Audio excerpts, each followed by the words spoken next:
Hello, everybody. It's Trish Carr with Women's Prosperity Network, and I'm so happy to be with you this morning. And I have a very special guest, and we're going to get right to it. So it's summertime. People are getting out. We're going in the pool. If you're lucky enough, you're going in the ocean or the lake, and you're getting to do some fun outdoor activities. Yes. And it may be time for you to think about having a little more fun by swimming. You know, so many times we wade in the water and we hang out on a noodle or on a raft. But you know what? There's something to be said about swimming. And we're going to get into that today with our guest, Deni Gillespie, who is the CEO of No Sweat Swimming right here in South Florida. She's in the Port St. Lucie area. And she has a massive background in swimming. I'll tell you more about that. But Deni, thanks for being here. I'm so glad that we could have this conversation. It's great. Thank you, Trish. Yeah, my pleasure. So Deni, why do people want to learn how to swim? I mean, most people think of swimming as a fun activity you do with your kids or you're hanging out. So why is it important to know how to swim? You know what I discover very frequently?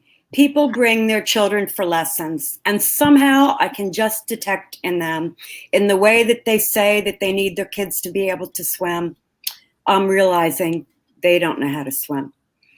And it used to be kind of difficult to get people to understand that it's not enough for their children to learn. But more and more, as people are talking about the fact that more adults drown than children, teenage boys are one of the greatest at-risk groups. People are realizing that they don't want to be sitting by the side if something happens to their child. A big kid can still jump on a little kid, even if they know how to swim. So it makes all the difference in the world. I want to be able to tell you about my swimmer, Ingrid. Have I told you about her at all? No, tell me. Okay. Well, most of the time, I find that adults who are afraid of the water don't really want to admit it. However, I was at a networking meeting, and this beautiful Mary Kay woman stood up and said, I'm an Army vet. I spent 13 years in the Army. I can throw grenades. I am scared to death of the water. Now, many people have said that sort of thing to me one-on-one, but they don't seem to be willing to let others know that they can't swim. So anyway, so I did lessons with her, and pretty soon I said, you know what, how about those kids of yours? And she said, oh, they can swim. I said, okay, bring them next time. They could swim like this to the wall. Like, right. Doggy paddle, we call that, right? Right. They could doggy paddle. So I said, okay, great, Ingrid. Like if you only care about them surviving for 15 seconds, maybe, but that's it. And that's not enough. I don't know if you know this, but many drownings happen in under 20 seconds. People don't know that. So anyway, so Ingrid put her kids in the lessons too. And her husband came. Great big muscle man, almost 400 pounds of muscle. And I said, why don't you join us? And they all said, he doesn't need it. He's done a triathlon. He can swim 400 yards in the ocean. I said, okay. So he watched, and the next time he came, dressed in his pink, stretchy Speedo. I love it. This muscle man, if you can imagine. I love it. Tiny little pink Speedo. And he says, well, I think I could learn a few things. And it really wasn't even halfway through the lesson before he said, gee, that's easier. So we did a professional video of this family because I just thought it was such an ideal family. And in the end, they get to go and cross something off their bucket list. They get to go swim with the manatees in Crystal River. And the dad is standing there saying, I would never have taken my wife and children to do this if I didn't know that they were really safe swimmers. Right. So that was just quite a great accomplishment. I hope you'll look at the video. We have that on the website. Yes. And the website, ladies and gents, as you're watching this, I'm going to scroll the website so that you can go, because Deni has a summer program that's starting at the end of June. and it's called the Swim Squad. And tell us about Swim Squad and what that does for us. Oh boy, what it does. Well, we take children that can just doggy paddle from one end of the pool to the other. We're not talking about a backyard pool. We're talking about 25 yards. If they can get there, we take them to the point that they can swim freestyle with rhythm breathing. Backstroke. That's the key, Deni. That's the key, isn't it? The rhythm breathing. Oh, yeah. Here's the thing. I think I know how to swim. In fact, my husband is a scuba diving instructor, right? He knows how, quote, knows how to swim. But one of the things he had to do to pass his scuba test was to be able to swim like a quarter of a mile. Like I know you train lifeguards, so you know. Right, of course. And he realized he had no idea how to breathe while he was swimming. Right. So that's the big thing, is to learn how to breathe. That's absolutely the key. And a lot of people think, gee, why does she spend so much time on breathing? Nothing else has to be perfect. It doesn't matter if your kick is a little off or your hand goes in the water a little bit wrong. If you can't get the breathing, you are going to be out of breath in no time, and it will not be fun. And if you're in a situation that really matters, it'll literally be dangerous. Right. So we teach something that I did not invent, but I think I do more of it than any coach that I know. It's called bobbing. And it's a skill where you're vertical.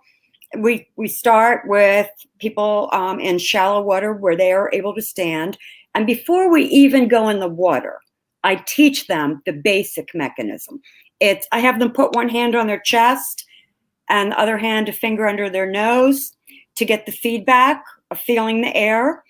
And then I have them do what I call these practice breaths. We're not going underwater. So you take a big breath through the mouth. Can you see me inflating my lungs? And then slowly out my nose. So we have learned that children, once they're in the pool, even the best behaved children, we can be talking to them 2 feet away and they go underwater while we're in the middle of a sentence. So what we do instead, we do breath, brain, and body exercises for 15 minutes before we let them in the water. We teach them this breathing on land. We get in the water, they learn how to do it in the water.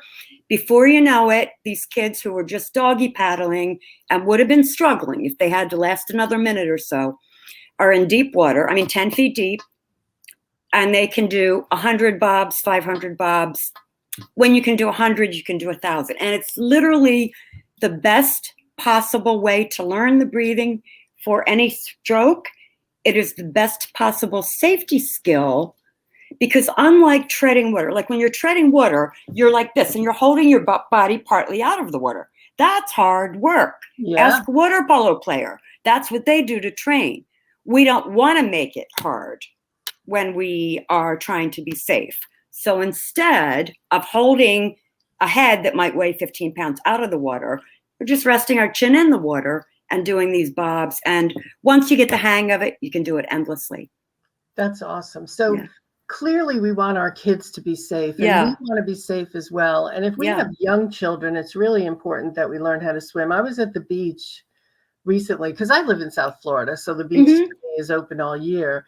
And there was one lifeguard, and they were probably covering 0.3 of a mile of people. So there's no way that the lifeguard is going to be able to do it for you. Just to be able, if 20 seconds is all you have, there's no way a lifeguard is getting to you.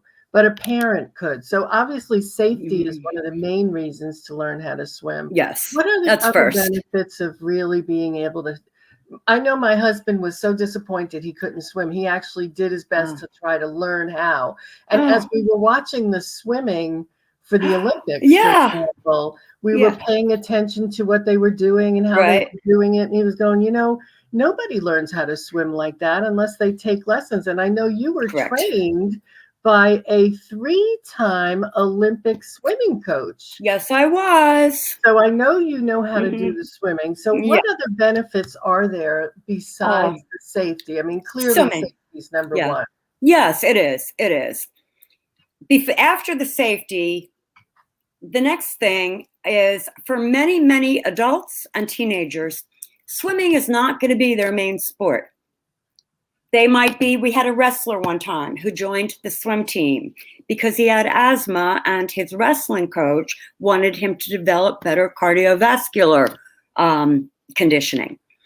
So much of the time, people can do it just as cross-training. And in fact, I have this idea that I think is a pretty smart idea, where I have realized that a lot of high school football players could not swim that 25 yards to save their lives if they had to. I know that 15-year-old boys are not going to come sign up for a swim lesson. So instead, what I'm planning is a cross-training program for them, where little by little, I will be teaching them the safety skills as well. So they'll emerge as swimmers and they will be more fit.